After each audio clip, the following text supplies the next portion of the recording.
নমস্কার বন্ধুগণ। এখনকার সময়ে ইন্টারনেট দুনিয়ায় খুব সহজেই সেলিব্রিটি হওয়া যায়। মানুষেরা সবসময় চেষ্টা করে সেলিব্রিটি লাইফ এনজয় করতে। 2019 সালে একটি সারমেয় সেলিব্রিটির জায়গা কেড়ে নেয়, আমাদের মনে প্রাণে সব জায়গায় তার স্থান অনবদ্য করে ফেলে। সে আর কেউ নয়, বাংলাদেশের সন্টু। সন্তু এই কুকুরটি খুবই আদরের, খুবই জনপ্রিয় একজন ব্যক্তি, কিন্তু তার অকাল মৃত্যুতে আজ পুরো নেট দুনিয়া মর্মাহত।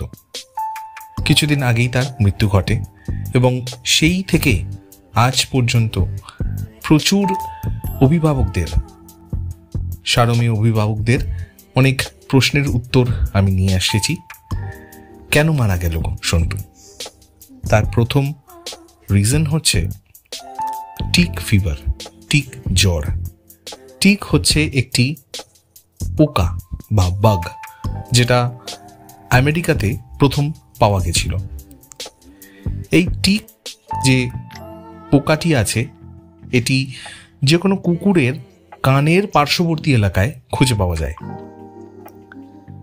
যদি আপনি রাস্তায় আপনার পোষ্যকে ঘুরতে নিয়ে যাচ্ছেন, খেয়াল রাখবেন কোনো পোকা যেন তার গায়ে না বসে।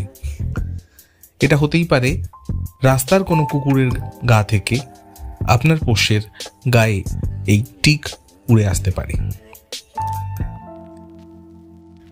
এই টিক পোকাটি হচ্ছে আপনার পোষ্যের বডির যে কোনো জায়গায় থাকতে পারে, কিন্তু সব থেকে বেশি যেটা দেখা যায় কানের কাছে এদের বসবাস বেশি হয়। এদের কার্যকলাপটা এরকম যে এরা আপনার পোষ্যের রক্ত চুষে খায়। রক্ত চুষে খেয়ে এরা তার বডি থেকে আবার পড়ে যায়, পড়ে গিয়ে বংশবিস্তার করে আবার আপনার পোষ্যটিকে অ্যাটাক করতে আসে। এদের থেকে বাঁচার জন্য প্রচুর মেডিকেটেড শ্যাম্পু মেডিকেল স্টোরে পাওয়া যায়,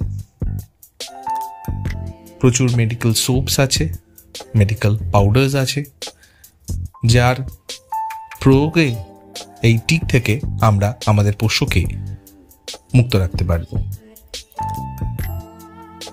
আমি শেয়ার করছি টিকের কিছু ফটোজ, যাতে আপনাদের চিনতে সুবিধা হয়, এবং যখনই আপনি দেখবেন যে আপনার পোষ্যের গায়ে এই পোকাটি বাসা বেঁধেছে, তৎক্ষণাৎ তাকে ডাক্তারখানায় নিয়ে যান। এমন হতেই পারে যে 10-12 দিন মেডিকেশনে থাকার পর আপনার পশুটি সুস্থ হয়ে গেল, তার মানে কিন্তু এই নয় যে আবার টিক বাসা বাঁধবে না। রেগুলার মেডিকেশনের মধ্যে রাখুন। সবসময় আপনার পশুটিকে সুন্দরভাবে সাজিয়ে রাখুন, পরিষ্কার করে রাখুন।